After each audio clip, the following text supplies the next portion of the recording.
Welcome to Resilience Development in Action with Steve Bisson.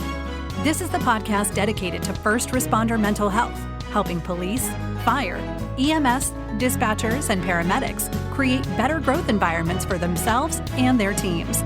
Let's get started.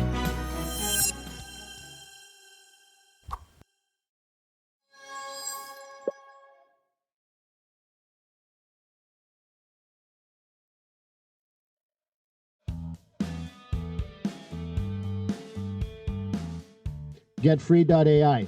You heard me talk about it. I'm going to keep on talking about it because I love it. I've had about a year and a half, 18 months practice with it, and I still enjoy it. And it saves me time and it saves me energy.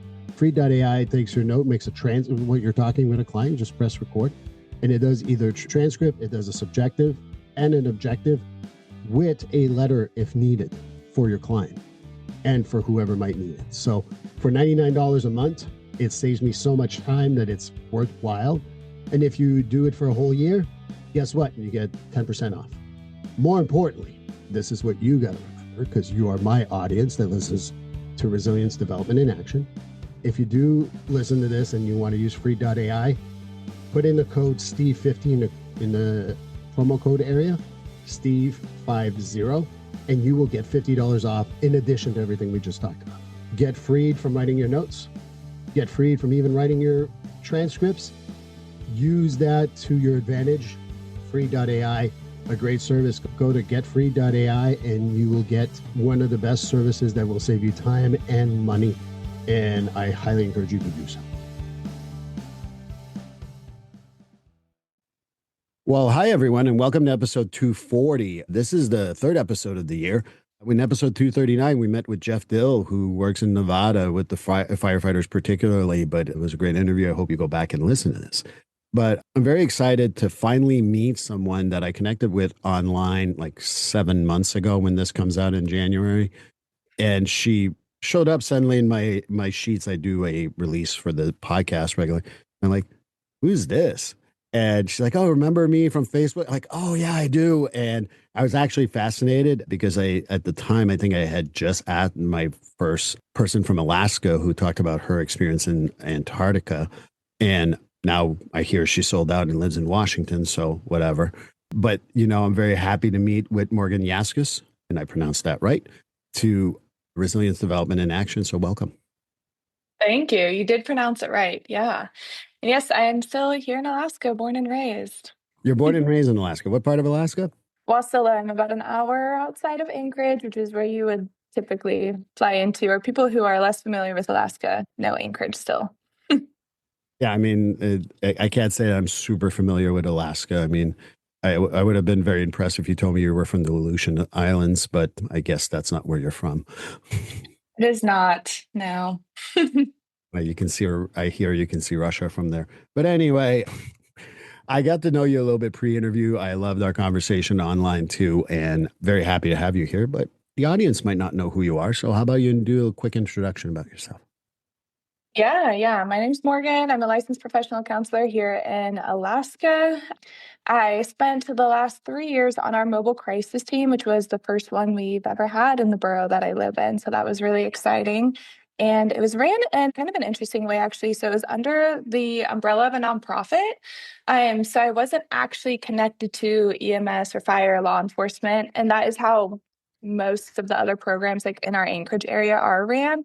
And so we had MOUs with all of those entities, and we worked alongside them. And so it was a really great experience, but it didn't necessarily come without its challenges. And I think it was great practice in terms of building relationships within like the first responder realms, because they don't just trust you right off the bat, and they shouldn't. And so I think it just created a lot of really great opportunity to practice that relationship building before I moved to private practice, which is where I am now. And I see children and families that's probably 60% of my caseload, and the other 40% being first responders. So I don't see any adults in between there outside of family work or first responders. Well, that's why a lot of people I know I'm specialized working as a mental health first responder person, but it's about 60 to 70% of my caseload, depending on the time of year and so forth, because with all due respect to my women and men who work in the first responder world, I need a change of pace. I can't only do that. So with all due respect to them, that's why I respect the fact that you have a balance also. A fun balance. I get to do some play therapy for a couple sessions, and I get to see the first responders and then back and forth, and it keeps me on my toes. I'll say that much. So they're very good at keeping us on our toes. I think anyway. But there's a few questions I want to ask. Well, one of them I was going to ask you. We connected, but it's not like you connected with me and said, "Gee, do you have a podcast?" You kind of wanted to be on the podcast, so I don't know. What was your motivation to come onto the podcast? Because everyone has different motivations for these things. And aside from you just like really looking like a podcast guy. Yeah, well, I do look in the voice, right? I think a really important piece of my work and what I do is that I'm in school for my doctorate right now. And it's not in clinical work, it's in human services with a focus on community prevention, intervention, and advocacy. So that is all, it's a mouthful, but it is very near and dear to my heart. And I think a big piece of that is just speaking out on a lot of these challenges, the good, the bad, the ugly, and bringing awareness to it all. And so I think when I saw your post, I was like, wow, this is a really great opportunity to do that, actually, to just speak from experience, right? And not speaking down educationally, but just speaking about what challenges I've experienced, kind of being in that therapist role and also that first responder role, and also combining the two, and just the unique challenges that we see here in Alaska, because as many people know, we're a little isolated over here. So, well, I blame Canada for that one. And that's where I'm from. So, all joking aside, I think that that's the great thing, because that's where I started off with the community justice stuff. Yeah. Years ago in the nonprofit. Shout out to advocates for the years I spent there. They really formed me. But it really was, the challenges of, presenting the community service for we had a lot of people from other countries. And I know that's controversial right now, but I don't frankly care. But we had to do some education, and the police don't want to arrest you necessarily. They want to make sure that you don't get the living piss kicked out of you. And they're not looking to necessarily always put people in jail if they need support and they need help for treatment. I mean, we worked really hard. We started that in 2006 and we really graduated. And that's one of my passions. So I'm very happy you're going to talk about that. The other thing I wanted to ask you, because wasn't in the questions, but here's your first curveball. Just welcome to my show. I'm ready for it. How do you wake up one day? And this is what I've been asked this question, so I always like it because it's a good question. What made you decide one day, like, gee willikers, I'm going to work in the community. I'm going to work the crisis team, and I can't wait to work with first responders. Who in the blue hell wakes up and says, I want to do that?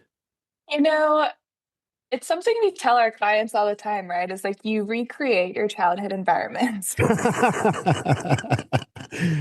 And I genuinely think that actually is the answer. Like, I used to say, because I worked in residential care for a little while too, and I used to say, like, I just thrive in chaos. I just thrive in chaos. And then I'm pretty sure my therapist sat me down at one point and was like, have you thought about why? And I'm like, no, of course I haven't. I don't want to go there. So I do think that's a big therapist?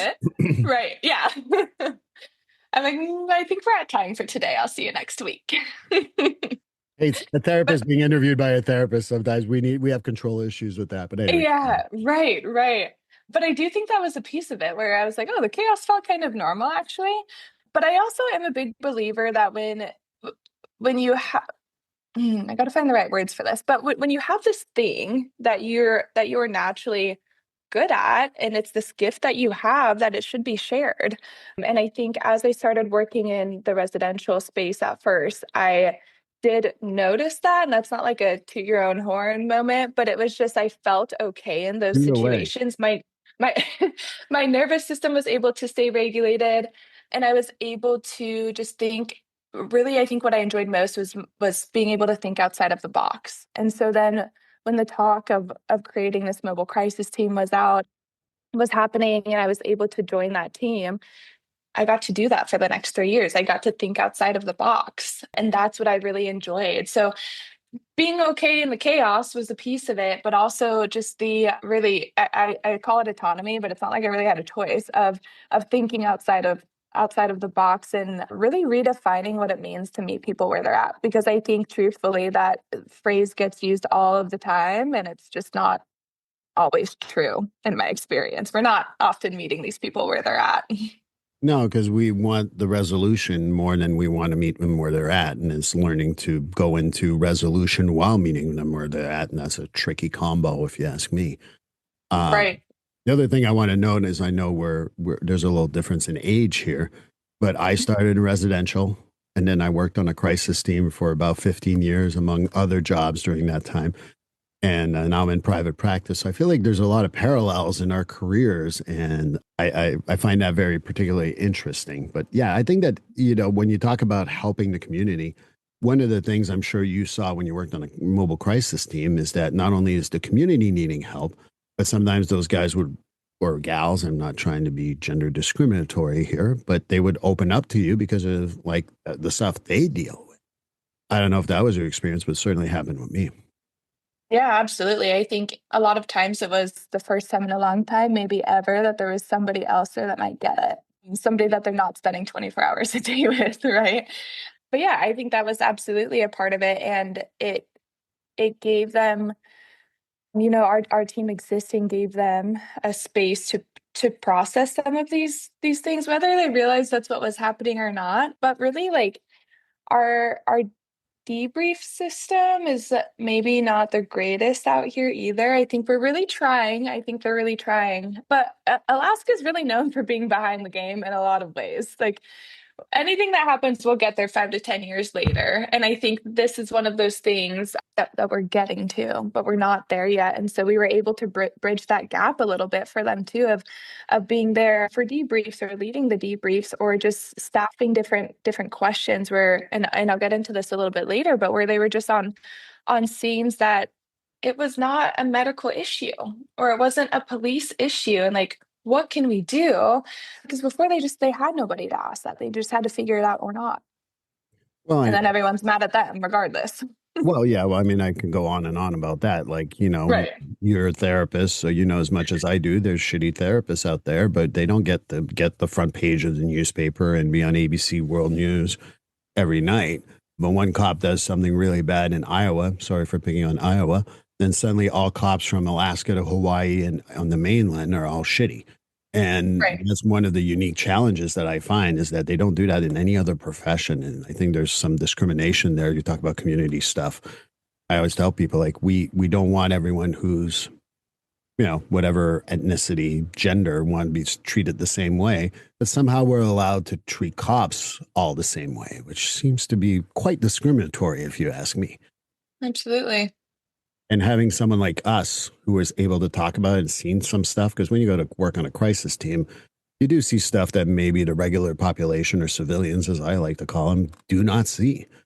Yeah. And I think that really helps them to relate to you probably and also make them like, oh, she can maybe get this shit.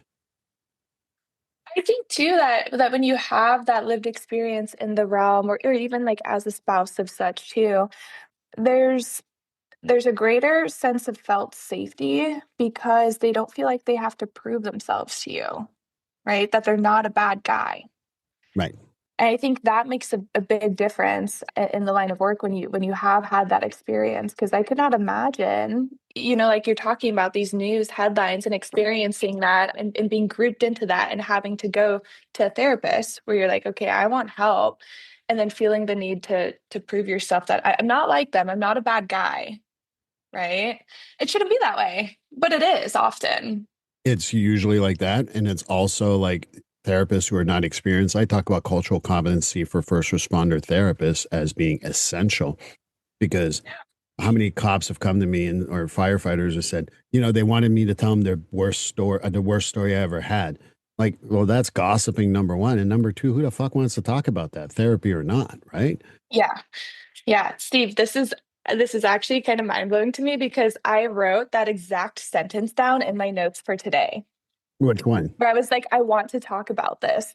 The amount of clients I've had that have come to me and said that a past therapist has just wanted their war stories.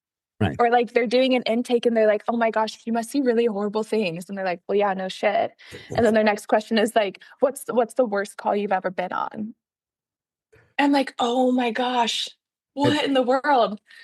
I mean, and that's the stuff that, you talk about that stuff. This is why we need the cultural competency. Well, we can talk about that a little later on if you want to. Yeah, But when you have experience as a crisis clinician and you work side by side with them, there's a whole different dynamic I feel happens. Not because you saw horrible shit. Well, we do, but that's not the point. It's the point of, oh, okay, maybe they're one of us, so to speak. We may not be, quote, first responders, but we're certainly one of them in the sense that we do need to deal with that. And we're not horrified all the time. And sometimes we have dark humor. I think the other part too is I joke around that therapists who don't work with our field won't understand the dark jokes we make. no, I I think completely agree. I mean, we haven't bonded in that way, but I'm sure you have a couple of really dark jokes. And we have a bunch of people I'm working on with a group to vet people who are first responder therapists who are actually competent at doing so. And that's one of the questions. Tell us your darkest humor joke. And if it's not dark enough, we don't want you. It's fair. So, Because not only like, you don't have to dish it out per se as a therapist, but you have to be able to understand it and not try to like pathologize it, which is like what I feel like happens. Well, where's that coming from? Well, let me tell you, it's coming from these horrible experiences I've had for the last 10 years. Let's be real. well, you just said you say it yourself. Why do we do that as as therapists? And when you go see your therapist, and like, you're recreating, right? I'm like, yeah, I'm not here for that. Actually, yes, that's what you're doing in therapy. But yeah, we Yeah. do fit our past, right? And that's what it is that we're trying to fix our past too with that stuff. But that's just my experience growing up. Like for me, the other motivator for working with first responders not only is it the language I speak because I might be in a white collar job, but I'm not exactly Mr. Big words. That's not my thing. Especially this is my second language, so it's even worse. But I think it's also being able to meet people. And if you didn't grow up with a blue collar type of background, I think it's really hard to understand what they go through and what the job is. Yeah. Yeah, absolutely. But I think that when you work on a crisis team like that, I mean, I'm sure that there's a lot of stuff that happens where you have some challenges, right? When I worked, we talked prior to the interview. When I worked in Vermont, getting first responders to go to therapy was already a challenge. Finding a therapist was even a bigger challenge, and finding a therapist that was within an hour. This is before telehealth was even bigger. I mean, I was in Vermont in 2009. Telehealth was barely existing at that point. And so it's really hard. I mean, have you had any firsthand experiences on how to work with first responders, particularly with the trauma and accessing mental health care because it's so difficult? Not in 2009 because I was 11 then, but more Thanks for making me recently. feel Yeah. old again. Thank you, Morgan. I really appreciate it. Oh man. I, I think there's a couple, and I think the reality is they're probably not unique to just Alaska. I'm sure people in other places are going to be like, yeah, we experienced that too. So I think it's more maybe unique to small towns, right? And I think here in the borough, Alaska is known for being a big state, but we're not very populated. So Wasilla, where I live, has just over 13,000 people.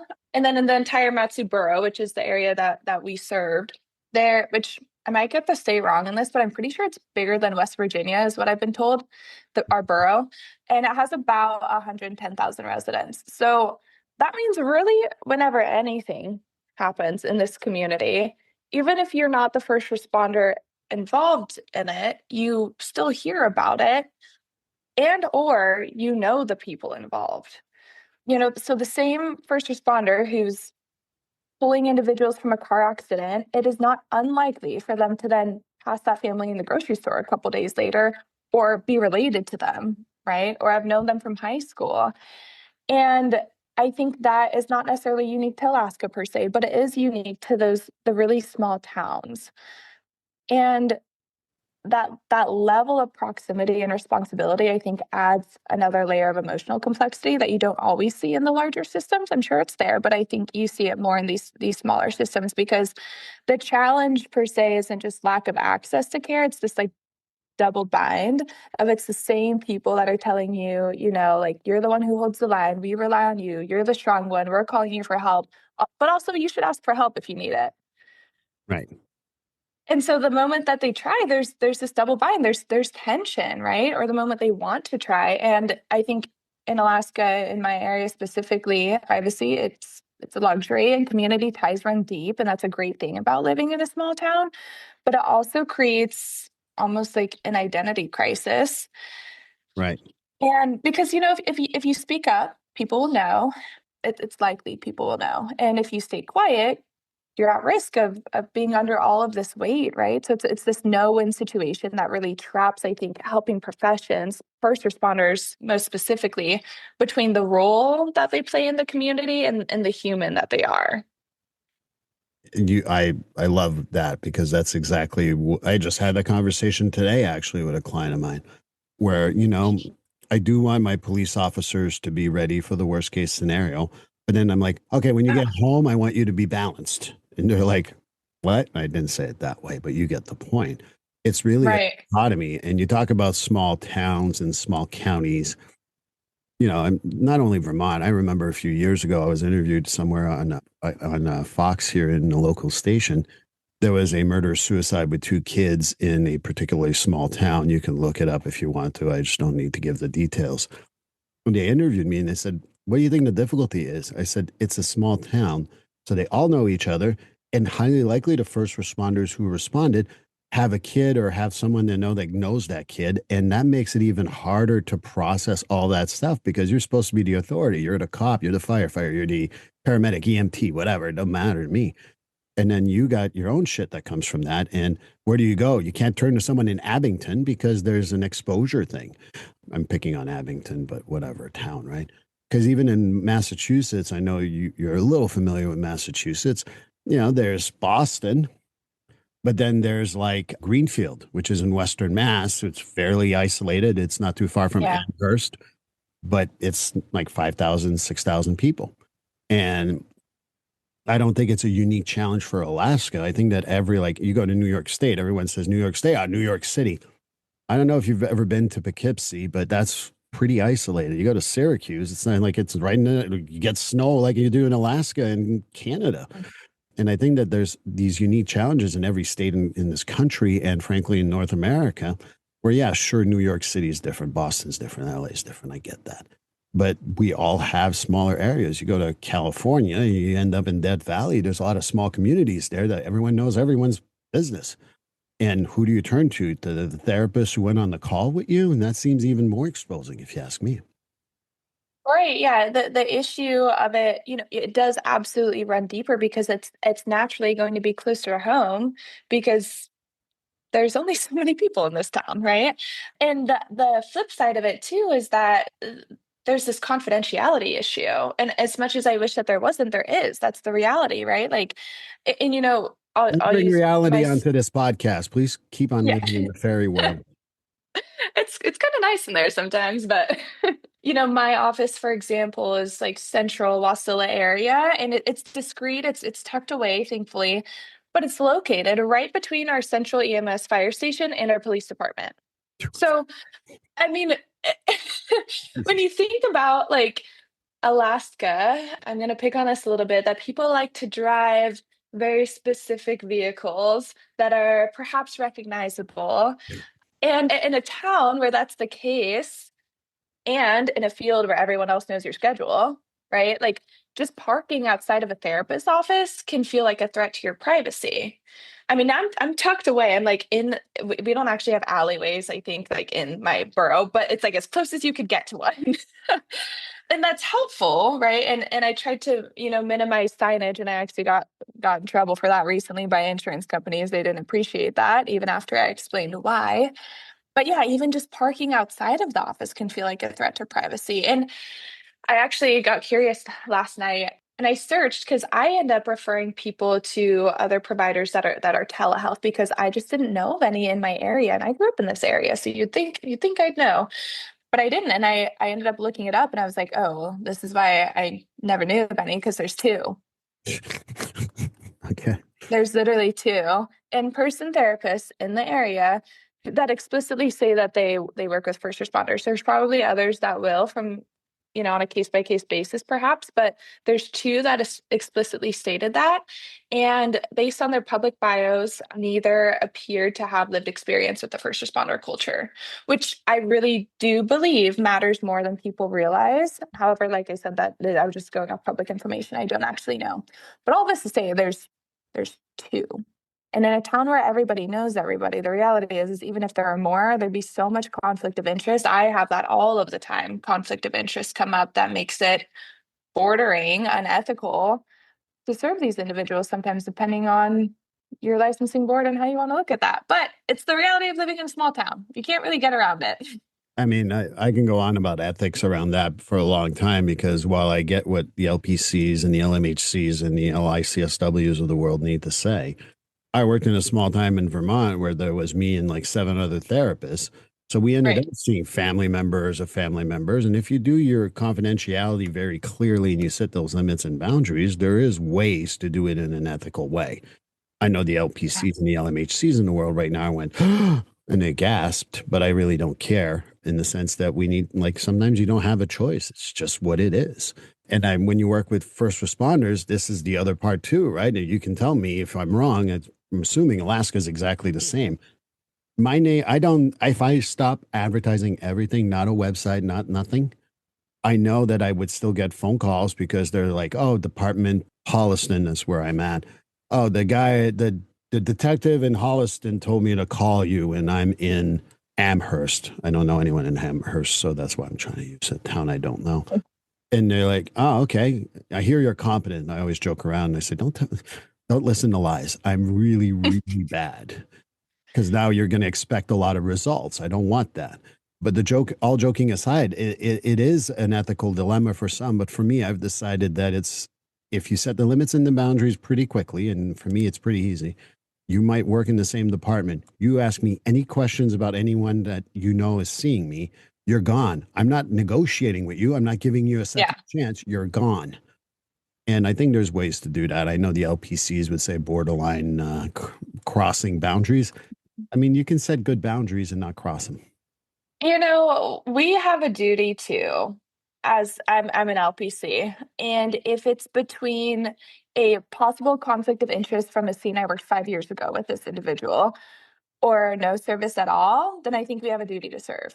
And I will argue that till the day I die. And hopefully I don't have to, but I will if I need to. Because that's the reality here. 100%. I mean, they happen in Vermont. Even here it happens, but I'm very clear. And if someone's safety is at hand, I'm not going, that's a conflict of interest. How about you go hurt yourself? Can't help you. Go hurt yourself. yourself. Exactly. I'm not doing that. So if the LMHC board in Massachusetts or the LPC boards in Alaska want to call me, go ahead, please do. I will fight that to the death anyway. Let's chat. Yeah. The other part too is that, before, I think we're going to wrap up and go for another half hour because we're just starting here. The one thing I wanted to ask you and maybe throw out, and something, as of January 2026, we now have the interstate compact stuff that we can finally do now. And I believe Alaska is part of it. I'm not 100% sure, but. No, not officially in an official capacity yet. And I don't know. I'd have to do a little bit more digging, but I don't have a lot of faith that Alaska will jump into that actually, because this is as horrible as it sounds. I think it comes down to a rates issue is what I kept reading, because our cost of living in Alaska is higher and we're typically reimbursed at a higher rate for those that accept insurance. And so from the things that I've read lately, that's really what it's coming down to, or not what it's coming down to, but it's a lot of the pushback is if Alaska were to join, then we would have significantly lower rates of reimbursement. So this is just another step of insurance companies want to fuck us, but. Right. That's Massachusetts said the exact same thing because we have higher living. Yeah. Cost of living. Yes, yeah. COLA here. So that's why they're not joining. And I'm like, that's bullshit. Because don't tell me that LA doesn't have a high cost of living. You live in Hawaii or Alaska, you got to get everything delivered to you. And that's that's a high cost of living. South Dakota, okay, I get it. Okay, South Dakota is a little different. I'm not picking on them, just giving an example. But don't tell me that Dallas doesn't have a high cost of living. Don't tell me that Miami doesn't. It's a lot of horse shit. But anyway, I believe that we need to work on getting interstate compact across the country for us. But I'm going to wrap up here, and I want us, if it's okay with you, we're going to go to the next question probably in the next episode, if that's okay with you. Yeah, that sounds great. All right, join us on the other side, guys. We'll just give us a couple of days, and then we'll come back. Please like, subscribe, and follow this podcast on your favorite platform. A glowing review is always helpful. And as a reminder, this podcast is for informational, educational, and entertainment purposes only. If you're struggling with a mental health or substance abuse issue, please reach out to a professional counselor for consultation. If you are in a mental health crisis, call 988 for assistance. This number is available in the United States and Canada.